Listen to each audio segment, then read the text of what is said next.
I have an update for you about you. Oh, God. What is it? Well, I'm not going to give it away. I'm not going to do the reveal unless it's on our show. What do you think? I'm a novice?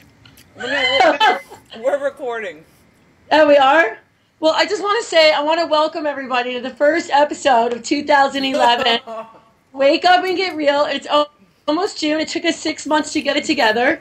It's hard with the demands of the entertainment business and being moms. I was gifted this magazine today. I have a media update. I'd like to talk about media updates. This is Corduroy Magazine. And who's this hotness in here? Huh? That'd be me. How proud was I to see my co-anchor, Justine Bateman from Wake Up and Get Real, as well as many other claims to fame, looking beautiful and very artistic installed in this gallery, much hotter than the painting itself. Oh, come on. It's Mungo Thompson. Okay, Mungo Thompson. Look at how hot you look here. And I'm sorry, but you did more for the go-go boot than Nancy Sinatra in the shot. I love those boots.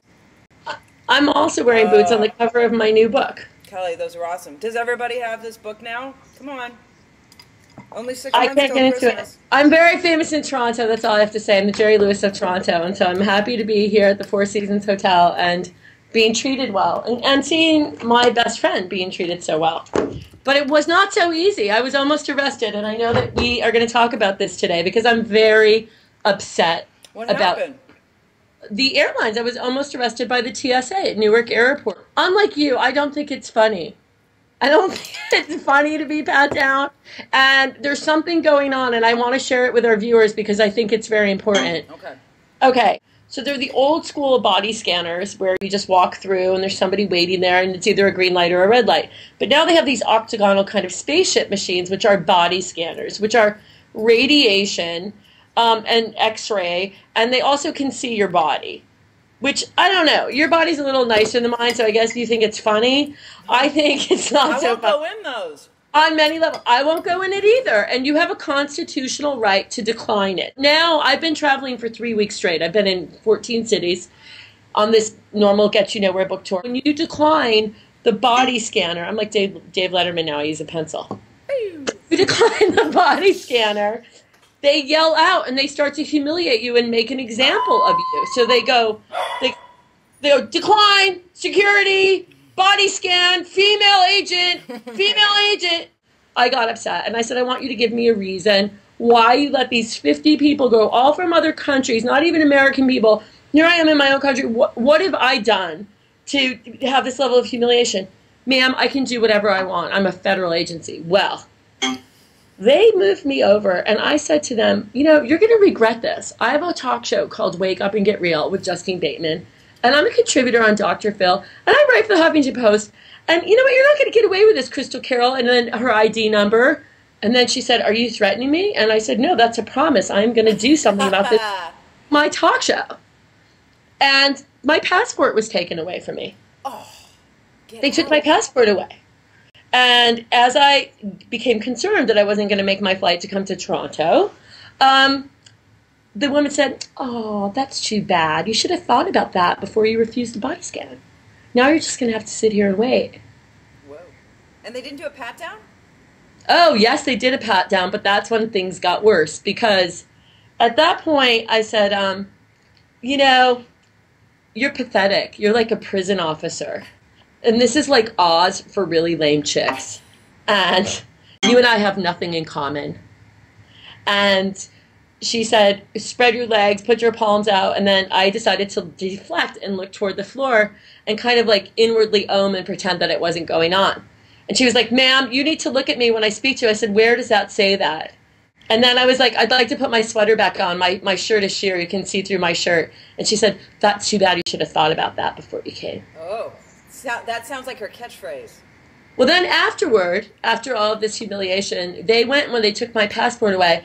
I noticed my phone in my bag, so I grabbed it out, and I called one of my other best friends, Ruth Young, who's a criminal defense attorney, and I said, I think I might be going to the clink, and I'm in New York. She goes, that's no problem. I'm in Soho, and I'll come and get you.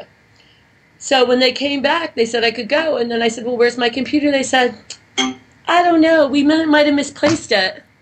Why didn't you bring your computer? I said, you took all my belongings. They were like, Oh, anyway, so afterward I went to my gate and I got there and then I saw a big male TSA security officer come to the gate and I thought, oh my God, I'm going to be like Khan, like they're going to arrest me on the plane.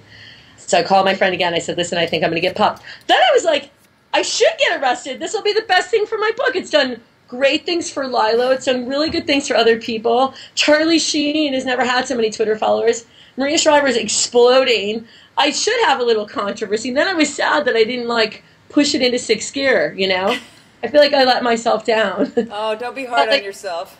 I feel like I should have gotten arrested. It would have been good for the book. So anyway, the guy came up to me and he was like, I heard that you had a problem. And I said, yes, I did. And he said, well, I want to apologize. And I said, you know what? Too little, too late. Too little, too late. Wait, I got to say something about the pat-down thing. I mean, when it first started, I was online going like, this is outrageous, you know, look at this. I would reblog all the, you know, the videos of like kids getting pat down. I was like, this is an outrage. And I was like, and I just thought, you know, come on, bring it on. Like I wanted to, I want to have the opportunity, you know, I want to have the opportunity to, you know, speak my mind and all this kind of thing.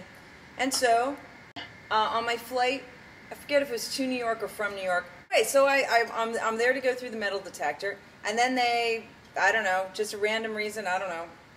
They call me aside and they go, no, you go through the full body scanner. And I was like, nah, I don't want to do that. And then, like you said, they go, what did they say? Refusal. Pat down. Pat down. Female officer. Yeah. Humiliate. In other words, make an example of these people so we don't have any other liberals causing trouble. But the funny thing was, I found it kind of comical. Like she comes over and she's like, is she hot? Oh, I don't remember. I don't think so. And, you know, she's very officious and, you know, has got the gloves on and said what she said, now I'm going to touch you. I'm going to touch your shoulders and all, you know. And, I was like, and they used the word vagina. I'm going to go in your inner leg and your buttocks, but they said butt. And I said, that's not even a word. That's slang. I didn't get one of those. That's what they say. They have a script. Well, she didn't say that to me. She said, I'm going to be in your inner thigh, back of the hand, inner thigh, in the sensitive part, blah, blah, blah. And I said to her, fine, just no insertion. And she goes, excuse me? And I said, you know, like, it's fine, go for it. I said, yeah, fine. And then she did it, and then she did, like, the underwire, but she didn't touch my breasts. And then she did, like, the inner thighs, but she didn't really go high enough. I mean, I was like, she what's the big touched her deal? gluteus maximuses with the back of her hand. Let me say, this was like a pat down, like before you go into a concert or something. It was no big. I mean, there was nothing for me to complain about. It was kind of disappointing. That's it. All right, honey. Love you. Love you. Love you. Bonsoir. Bonsoir day. Bonsoir.